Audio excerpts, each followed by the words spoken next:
A semana deve ser turbulenta na política do Rio Grande do Sul. Chega amanhã ao plenário da Assembleia Legislativa os projetos do Plano de Sustentabilidade Financeira do governador Tarso Genro. Hoje, para conversar conosco sobre esses projetos, nós temos aqui no estúdio o deputado estadual Giovanni Feltz, do PMDB. Ele também é líder da bancada do partido na Assembleia. Boa noite, deputado, tudo bem? Tudo bem, Rodrigo. Deputado, então, o senhor está aqui falando sobre o lado da oposição, né? Esse plano que tem gerado tanta polêmica nas últimas semanas aqui na imprensa gaúcha, e nós justamente convidamos o senhor para debater os pontos mais polêmicos, mais controversos desse plano do governador Tarso Genro. São 6 projetos, 5 foram enviados em regime de urgência, né? O que exige que eles sejam votados em até 30 dias. Talvez o que mais pode mexer no bolso do consumidor seja justamente o da inspeção veicular, né? Que está criando essa taxa para veículos com mais de 3 anos, que sejam obrigados a passar por uma vistoria anual. E o valor desse serviço é um pouco maior que R$ 54,00, R$ 54,83. Como está sendo essa parte dentro da Assembleia? Como os deputados estão vendo essa medida que vai mexer diretamente no bolso do consumidor, já que, como a gente conversava anteriormente, né, antes do telejornal, são 4 milhões de veículos aqui no estado? Na verdade, Rodrigo, nós temos uma situação sui generis. Quem deve administrar a situação é o DETRAN, o órgão de trânsito do estado do Rio Grande do Sul. E vejam, os senhores telespectadores, o DETRAN, ano passado, teve um superávit superior a 300 milhões de reais. Nos primeiros 4 meses desse ano, já ultrapassou 107 milhões de reais de maior receita em relação à sua despesa. Isso porque nós temos uma das carteiras de motoristas mais altas do país e temos o IPVA mais alto da região sul do Brasil. Para terem um exemplo, nós, com um veículo de R$ 30 mil, a 3%, que é o percentual do IPVA no Rio Grande do Sul, pagamos a cada ano de IPVA R$ 900. Este mesmo veículo de R$ 30 mil em Santa Catarina, com um percentual de 2%, paga tão somente R$ 600 de IPVA. Isso demonstra o porquê do superávit que eu falava anteriormente. A bancada do PMDB no Rio Grande do Sul e na Assembleia é favorável à inspeção veicular. Nós imaginamos que ela deveria ser feita tal qual as inspeções rotineiras, nas barreiras com o bafômetro, por exemplo. Isto poderia causar constrangimento naqueles que estivessem, de certa forma, poluindo o ar, pudessem diminuir a emissão de gases tóxicos e não precisaria instituirmos uma taxa que vai onerar o contribuinte, o proprietário de veículo automotor, num valor bastante significativo. Ela é uma medida, por sua vez, arrecadatória, sobre o manto e sob a inspiração de preservação do meio ambiente. Pois é, inclusive dentro dessa questão dessa taxa de inspeção veicular, se fala, alguns deputados já declararam que se ela não tivesse esse valor de lucro, né, não trouxesse lucro, como já falou, desse superávit do DETRAN nos últimos anos, né, se ela não tiver lucro, então os deputados podem acabar indo ao encontro desta medida do governador? Eu não tenho a menor dúvida, porque a franca maioria dos parlamentares, para não dizer a totalidade, são favoráveis à inspeção veicular. Me parece algo extremamente sedutor e importante do ponto de vista do meio ambiente. Agora, nós também temos que considerar o fato de que as taxas, os impostos no Brasil, a nossa carga tributária é por demais pesada. Criarmos mais uma a cada ano é um contrassenso. Por outro lado, os veículos que apresentam maior poluição, aqueles que têm maiores problemas de segurança ao trafegar nas nossas rodovias, são, em tese, aqueles que têm um maior volume de anos de uso.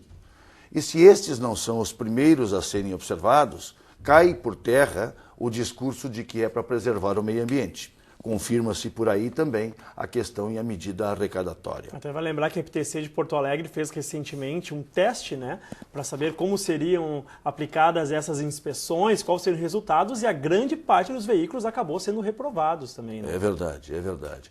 Mas amanhã nós temos os projetos que estão com o regime de 62. Os regimes de rapidez de votação, como tu muito bem disseste, Rodrigo, trancam a pauta da Assembleia se eles não forem a plenário e se não forem votados. A questão da inspeção veicular não tem o regime 62. O que tem o regime 62 é a questão, por exemplo, da Previdência. a nova Previdência, onde há uma paridade e há a criação de um fundo a ser capitalizado para os novos servidores que haverão de fazer concurso público para o Estado do Rio Grande do Sul. A grande polêmica dos servidores é justamente porque cria uma divisão entre os servidores, né? Criam duas categorias. Hoje nós temos aí todas as categorias representadas do servidor público estadual, inclusive o magistério, contrários a aquilo que nós chamamos de pacotarço, exatamente porque cria duas categorias. Bom, a criação de um novo fundo, de um processo de capitalização com paridade, 11% para o Estado, 11% para o servidor, busca ter equilíbrio para o futuro. Mas o maior problema, a questão mais aguda da Previdência é o outro projeto, aquele que eleva as alíquotas das pessoas que ganham mais de R$ 3.600 por mês de 11% para 16,5% de desconto no seu salário. Para vocês terem uma ideia, isso é ampliar a arrecadação em mais de 50%. Pega o caso da Brigada Militar, que é sui generis, os profissionais militares da Brigada Militar, na carreira, os oficiais, que têm salários maiores. Eles começaram a contribuir em março passado. De 7 passaram para 11, agora em março de 2011. E já teríamos quase que instantaneamente, no mesmo ano, observado os 90 dias, a noventina, para entrar em vigor uma medida como essa, depois de sancionada pelo governador Tarso, ampliado de 7 para 16,5. Daria muito mais do que 120% de aumento nas suas contribuições previdenciárias. Por que é importante fazer realmente uma reforma na Previdência no Rio Grande do Sul? Porque o IP tem que continuar sendo público e tem que garantir ao trabalhador do poder público estadual, de todas as suas áreas de atuação, tranquilidade na hora de se aposentar. Mas qual é a grande dificuldade? Nós temos um déficit de quase 5 bilhões de reais a cada ano. Passa governo, entra governo e eles vão se sucedendo e mais ou menos todos eles, Rodrigo, têm grande responsabilidade em relação a esse déficit. Alguns tentaram, outros foram mais longe, outros não regraram os fundos, outros simplesmente botaram a mão grande do Estado e utilizaram os recursos que deveriam ser para a Previdência, para a aposentadoria do servidor, utilizaram para outras coisas. Bom, mais ou menos todos os partidos que estão na Assembleia, inclusive o meu, somos responsáveis por essa situação aflitiva, que pesa e onera a capacidade do Estado do Rio Grande do Sul de investir. O que está acontecendo agora? E por que a bancada do PMDB é contra? Porque além de separar as categorias do servidor público estadual, ela cria uma outra situação. A situação da ilegalidade. Não pode haver progressividade nas alíquotas. O Supremo Tribunal Federal, embora ainda não tenha decidido em colegiado, em diversas decisões monocráticas, individuais, já se manifestou em outras situações de previdências públicas nesse país contrária a esse tipo de situação. Então é muito provável que se a Assembleia aprovar, o governador Tarso que mandou para a Assembleia sancionar essa lei, é muito provável que daqui 8 ou 10 anos tenhamos aí mais uma legislação que vai ter que ser paga. E se nós considerarmos os valores de hoje, 200 milhões, que é o que pretende o governo do Estado deixar de pagar por IP de aposentadorias, vamos chegar aí com 6% de correção ao ano, numa média de 8 a 10 anos para tramitar esses processos até o final no STF, a mais de 2 bilhões e 500 milhões de reais de passivo, para você, gaúcho e gaúcha, pagar daqui a 10 anos. Agora, deputado, essa alíquota que está em 16,5%, ela pode ser negociada agora na Assembleia, porque nós temos um projeto até do deputado Cassiá, né, do PTB, que inclusive é base do governo, que gostaria de fixar, então, num meio termo, em 14,5% esse aumento para quem ganha mais de R$ 3.600. Isso pode acabar sendo negociado entre os deputados durante a tramitação do projeto no plenário? Poderia ser negociado, Rodrigo. Desde que em aprovado na Assembleia o governador viesse a sancionar, continuaria com o vício de origem ilegal, porque não compete ao Poder Legislativo em qualquer esfera, Câmara dos Deputados, Assembleias Legislativas de Estado, Câmaras Municipais de Vereadores, a pôr emendas, a apresentar matérias que ampliem a receita ou que aumentem a despesa. Não é esta a função do Parlamento. Essa é uma competência única e exclusiva do Executivo, prefeito, presidente, governador do Estado. Esta é uma medida paliativa, para tentar achar um denominador comum, para achar um espaço de um modo geral na mídia, que não deve prosperar.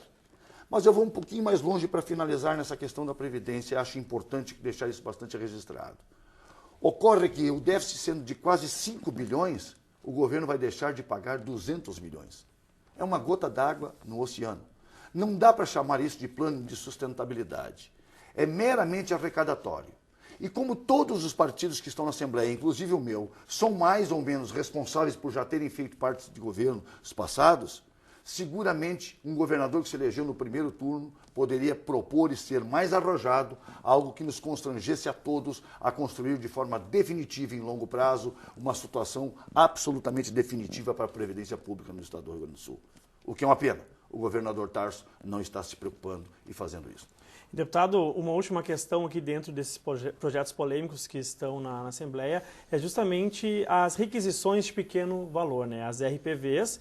O novo projeto limita, então, em 1,5% da receita líquida os pagamentos das RPVs, né? Seriam 300 milhões por ano, mas o próprio governo disse que para poder manter a sanidade dessa questão das requisições de pequeno valor, seriam necessários 800 milhões anuais.